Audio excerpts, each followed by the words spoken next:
আমার ৩ দিনের কলিজার টুকরো ছেলেটা আমার কোলেই নীল হয়ে যাচ্ছিল, আর আমার শাশুড়ি আম্মা কানিজ ফাতিমা ড্রয়িং রুমে বসে চায়ে চুমুক দিতে দিতে হাসছিলেন।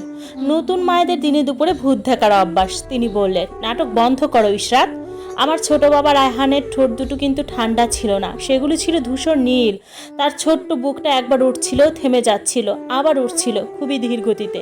বাচ্চার জন্মের পর থেকে আমার চোখে এক ফোঁটা ঘুম ছিল না। আমার সিজারের সেলাইগুলো যেন আগুনে পুড়ছিল। বুকের দুধ উপচে আমার কুর্তি ভিজে যাচ্ছিল। যতবার সোজা হয়ে দাঁড়াচ্ছিলাম তলপেটে তীব্র ব্যথার টান লাগছিল, কিন্তু আমি স্পষ্ট বুঝতে পারছিলাম আমার সন্তান ভালো নেই। তানভীর, আমি কাঁপতে কাঁপতে ফিসফিস করে বললাম, একটা অ্যাম্বুলেন্স ডাকো। আমার স্বামী ডাইনিং টেবিলের পাশে দাঁড়িয়ে ফোনে মালদ্বীপের রিসর্টের ছবি স্ক্রল করছিল। সমুদ্রমুখী স্যুট, প্রাইভেট কটেজ, কাপল স্পা। তার মা আমাদের ধানমন্ডির বাসায় এসেছিলেন সাহায্য করার জন্য। সাহায্য মানে ছিল আমাকে সারাক্ষণ দুর্বল আর অপয়া বলে খোঁটা দেওয়া। সাহায্য মানে ছিল বাচ্চা কাঁদলেই আমার কোল থেকে ছিনিয়ে নেওয়া। সাহায্য মানে ছিল নার্সকে ডেকে বলা যে আমি নাকি মনোযোগ পাওয়ার জন্য অতিরিক্ত নাটক করছি। আমার শাশুড়ি সোফায় হেলান দিয়ে বসলেন, তার হাতের সোনার চুড়িগুলো ঝনঝন করে উঠল। ওর অবস্থাটা দেখো তানভীর। প্রথমে কান্না, তারপর আতঙ্ক, আর এখন উল্টো পাল্টা হ্যালুসিনেশন। আমি তানভীরের দিকে তাকালাম। ওর গায়ের চামড়া নীল হয়ে যাচ্ছে তানভীর, ওর ঠান্ডা লেগেছে। শাশুড়ি আম্মা ধমকে উঠলেন, বাচ্চাদের অমন ঠান্ডা লাগেই না আম্মা, কিছু একটা মারাত্মক সমস্যা হয়েছে। তানভীর অবশেষে হেঁটে আমার কাছে এলো। সে আমাদের ছেলের দিকে মাত্র 8 সেকেন্ড তাকালো, মাত্র 8 সেকেন্ড। তারপর একটা দীর্ঘশ্বাস ফেললো। আমার মা তিনটে সন্তান বড় করেছেন, আর তুমি মা হয়েছো মাত্র 3 দিন হলো। এই একটা বাক্য আমার ভেতরের সব কিছু ভেঙে চুরমার করে দিল। কোনো চিৎকার করে নয়, একেবারে নিঃশব্দে। তানভীর, দয়া করে বোঝো। সে কপালে হাত ঘষতে লাগলো, যেন আমি এই সংসারের একটা রোগ। সংসারে একটু শান্তি চাই ইশরাত। তোমার এই পাগলামির জন্য আম্মা কদিন ধরে খুব মানসিক শান্তিতে নেই। আমার বাচ্চাটা একটা ছোট্ট শব্দ করলো, একটা ক্ষীণ ভাঙা শ্বাস।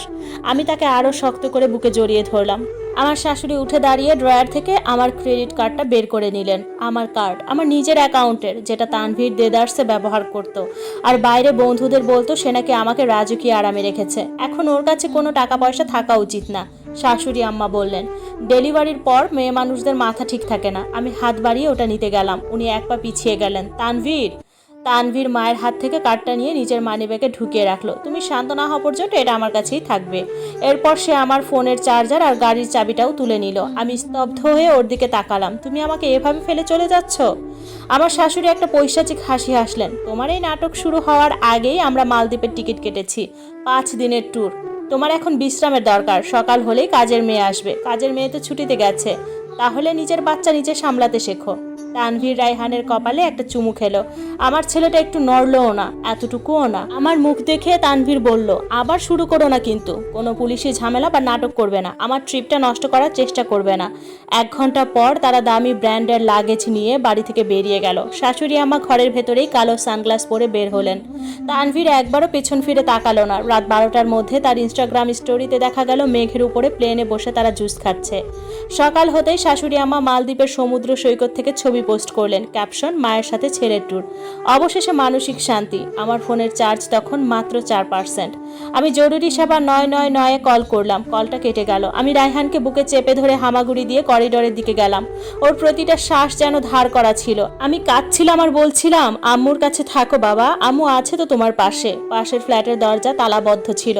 আমাদের লিফটটা নষ্ট ছিল। বাইরে তখন ঢাকার আকাশ ভেঙে তুমুল বৃষ্টি হচ্ছিল।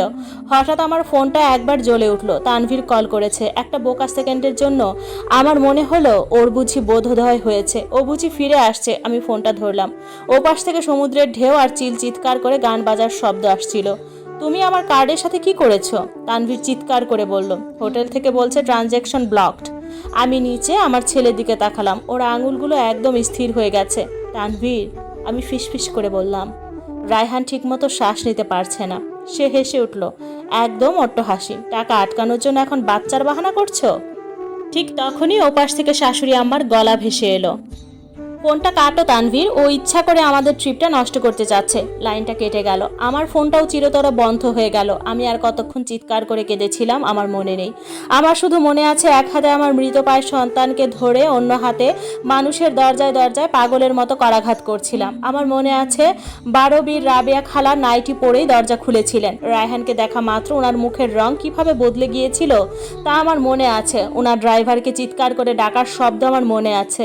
আমার মনে আছে হাসপাতালে সেই সাদা আলো, ডাক্তারদের ছুটে আসা। একজন নার্স আমার কোল থেকে আমার কলিজার টুকরোকে কেড়ে নিয়ে ভেতরে চলে গেলেন। অপারেশন থিয়েটারের দরজাটা বন্ধ হয়ে গেল।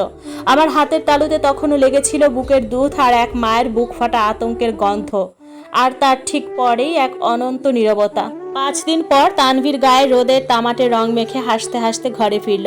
আমার শাশুড়ি তার পেছনে পেছনে ঢুকলেন, যার 2 হাত ভর্তি ছিল নামি দামি ব্র্যান্ডের শপিং ব্যাগ। তারা তখনও তর্ক করছিলেন কোন সূর্যাস্তের ছবিটা ফেসবুকে পোস্ট করলে বেশি লাইক আসবে।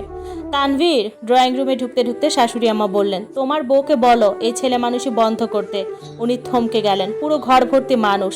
আমার বাবার পরিচিত সুপ্রিম কোর্টের এক প্রবীণ আইনজীবী, 2 জন পুলিশ অফিসার, একজন চাইল্ড স্পেশালিস্ট ডাক্তার, আমাদের বিল্ডিং এর সোসাইটির সেক্রেটারি, আর আমি সোফায় বসে আছি গায়ে জড়ানো একটা ধবধবে সাদা সুতি শাড়ি পরে। তানভীরের মুখের হাসিটা মুহূর্তে মিলিয়ে গেল। তার চোখ দুটো পুরো ঘর জুড়ে খোঁজাখুঁজি করতে লাগলো। সেই দোলনাটা কোথায়, সেই নীল কাঁথাটা, পায়ে পড়া ছোট্টর উপর মলজোড়া, তার ছেলে কোথায়? সে কিছুই দেখতে পেল না। ইশরাত, সে ধীরে ধীরে বলল, রায়হান কোথায়? আমি চোখ তুলে সরাসরি তার দিকে তাকালাম। তারপর কাচের টেবিলটার উপর আলতো করে হাসপাতালের একটা ছোট প্লাস্টিকের ব্রেসলেট রাখলাম। তানভীর সেটার উপর লেখা নামটার দিকে চেয়ে রইল। তার চোখের ভেতরে দুনিয়াটা যেন শূন্য হয়ে গেল। আমার শাশুড়ি ফিসফিস করে বলে উঠলেন, এসবের মানে কি? আমি কিছু বলার আগেই আমার বাবার আইনজীবী শিলমোহর করা একটা খাম খুলে বললেন, জনাব তানভীর শেঠি, আপনার ছেলের ব্যাপারে জানার আগে আপনার জানা উচিত আপনার মা এয়ারপোর্টে যাওয়ার সময় যে কাগজে